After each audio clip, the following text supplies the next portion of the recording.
तो नमस्कार दोस्तों, मेरा नाम है अजय घुले और आप सभी का स्वागत है मेरे इस YouTube चैनल में।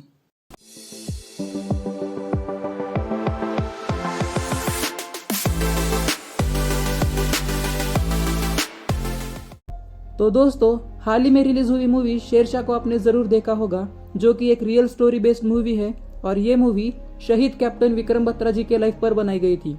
और इस मूवी में कैप्टन विक्रम बत्रा जी का रोल जो था वो एक्टर सिद्धार्थ मल्होत्रा जी ने निभाया था।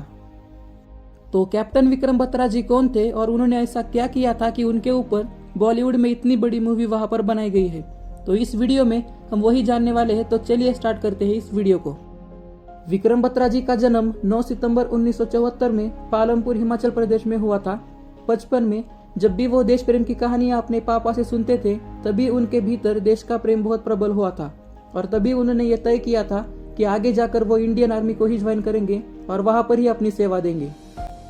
स्कूल में वो पढ़ाई में ज्यादा अव्वल नहीं थे, लेकिन खेल कूद में एक खिलाड़ी के तौर पर वो बहुत अच्छे थे। फिर उन्होंने अपनी स्कूल की पढ़ाई पूरी की और उसके बाद अगली पढ़ाई करने के लिए वो चंडीगढ़ चले गए। वहां पर वो एनसीसी के सर्वश्रेष्ठ कैडेट भी चुने गए थे। और इसी दौरान कैप्टन विक्रम बत्रा जी को हांगकांग में एक मर्चेंट नेवी की भी नौकरी मिल रही थी, लेकिन उन्होंने उस नौकरी को ठुकरा दिया था, क्योंकि तब वो CDS यानी कि संयुक्त रक्षा सेवा परीक्षा की तैयारी कर रहे थे और उसी एग्जाम के जरिए वो भारतीय सेना में भर्ती हो गए थे। और उसके बाद जुलाई 1996 में उन्होंने भारतीय सैन्य अकादमी देहरादून में प्रवेश लिया था।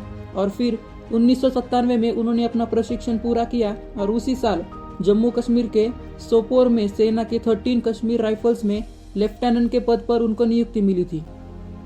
उसके बाद 1999 में उन्होंने अपनी कमांडो की ट्रेनिंग पूरी की थी और फिर विक्रम बत्रा जी के ही नेतृत्व में हम्फ व राकिस्तानों को भारतीय सेना ने जीता था, जिसके बाद विक्रम बत्रा जी को कैप्टन बनाया गया था।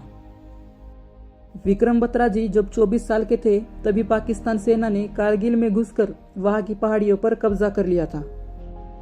और फिर उसके बाद श्रीनगर लेह मार्ग के ठीक ऊपर सबसे महत्वपूर्ण चोटी 5140 चोटी को पाकिस्तान सेना से मुक्त करवाने की जिम्मेदारी भी कैप्टन विक्रम बत्रा जी के ही यूनिट को मिली थी। और फिर कैप्टन विक्रम बत्रा जी अपने यूनिट के साथ पूर्व दिशा की ओर से इस पॉइंट की तरफ वो बढ़े थे और फिर दुश्मन के ठिकानों पर उन्होंने सीधा आक्रमण किया था। और वहां पर अपने यूनिट का नेतृत्व करते हुए उन्होंने शत्रु पर सीधा धावा बोला था। और आमने सामने की इस लड़ाई में उन्होंने पाकिस्तानी सेना के 4 सैनिकों को वहां पर मार गिराया था। इस पॉइंट पर लड़ाई करना इतना आसान नहीं था, क्योंकि ये बहुत ही दुर्गम क्षेत्र था। और ये दुर्गम क्षेत्र होने के बावजूद विक्रम बत्रा जी ने अपने साथियों के साथ 20 जून 1999 में सुबह के 3:30 पर इस चोटी को अपने कब्जे में लिया था और वहां पर तिरंगा लहराया था। फिर उस चोटी को जीतने के बाद उन्होंने रेडियो के जरिए एक विजय उद्घोष मतलब विक्ट्री कोड कहा था, और वो था ये दिल मांगे मोर। उसके बाद उनका नाम पूरे देश में छा गया था। उसी दौरान उनके कोड का नाम शेरशाह था और उसके तहत उनको कारगिल का शेर भी कहा गया था। यह कैप्टन विक्रम बत्रा जी के नेतृत्व की पहली बड़ी लड़ाई थी, जिसमें उनके यूनिट के एक भी सैनिक की वहां पर जान नहीं गई थी। और फिर उस चोटी को जीतने के बाद उस चोटी को टाइगर पॉइंट का भी नाम दिया गया था। फिर इस पॉइंट को जीतने के बाद भारतीय सेना ने चोटी 4875 को भी अपने कब्जे में लेने का अभियान शुरू किया था। और उस चोटी को भी कब्जे में लेने की जो जिम्मेदारी थी वो कैप्टन विक्रम बत्रा जी के ही यूनिट को दी गई थी। लेकिन इस चोटी को जीतना इतना आसान नहीं था, क्योंकि यह चोटी 17,000 फीट ऊंची थी और साथ ही दोनों ओर कड़ी ढलानें थी, जहां पर चढ़ने के लिए एकमात्र रास्ता था, जहां पर शत्रु ने भारी संख्या में नाकाबंदी भी की थी। लेकिन फिर भी कैप्टन विक्रम बत्रा जी की टीम ने यह तय किया था कि इस चोटी पर वो तिरंगा लहरा कर ही आएंगे। तभी कैप्टन विक्रम बत्रा जी शेरशाह के नाम से जाने जाते थे। और उस वक्त चोटी पर बैठे हुए पाकिस्तानी सेना के कमांडर ने यह कहा था कि शेरशाह ऊपर मत आओ, वापिस नहीं जाओगे। तभी कैप्टन विक्रम बत्रा जी ने उस कमांडर को यह कहा था कि 1 ही घंटे में पता चलेगा कि कौन जाएगा और कैसे जाएगा। और फिर लड़ाई शुरू होते ही उन्होंने शत्रु के 5 सैनिकों को वहां पर मार गिराया था। और उसी कार्यवाही के दौरान वो वहां पर गंभीर जख्मी भी हुए थे। गंभीर जख्मी होते हुए भी उन्होंने वहां पर ग्रेनेड फेंक कर शत्रु का सफाया किया था। उन्होंने जान की परवाह न करते हुए अपने साथियों के साथ, जिसमें लेफ्टिनेंट अनुज नायर भी शामिल थे, उन्होंने कई पाकिस्तानी सेनाओं को मौत के घाट उतारा था।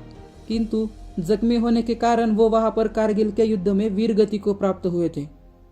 उनके इस असाधारण नेतृत्व से प्रेरित होकर उनके साथी जवान प्रतिशोध के लिए शत्रु पर टूट पड़े थे और शत्रु को मार गिराकर पॉइंट 4875 को भारत के कब्जे में लेकर वहां पर तिरंगा लहराया था। इस कारगिल के युद्ध में इतने कम उम्र में उन्होंने भारत देश के लिए अपना बलिदान दिया था, इसलिए पॉइंट 4875 को बाद में बत्रा टॉप का भी नाम दिया गया था।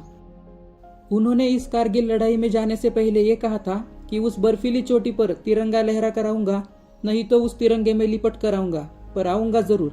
आज भी उन्होंने बोले हुए ये शब्द सुनकर भारत देश के लिए उन्होंने दिया हुआ बलिदान याद आता है। उनके इस अदम्य साहस और पराक्रम के लिए शहीद कैप्टन विक्रम बत्रा जी को 15 अगस्त 1999 में भारत सरकार द्वारा वीरता का सर्वोच्च सम्मान मरणोपरांत परमवीर चक्र से सम्मानित किया गया था। तो दोस्तों, ये थी शहीद कैप्टन विक्रम बत्रा जी की कहानी, जिन्होंने इतने कम उम्र में भारत देश के लिए अपना बलिदान दिया था और सारे तमाम भारतीय लोगों के दिलों में वो अमर हो गए थे। तो दोस्तों, अगर आपको ये वीडियो अच्छा लगे तो वीडियो को लाइक करें और कमेंट करें, और अगर मेरे इस यूट्यूब चैनल पर आप नए हैं तो चैनल को सब्सक्राइब करें और साथ ही बेल आइकन को प्रेस करें ताकि आने वाले हर वीडियो का नोटिफिकेशन आपको सबसे पहले मिले।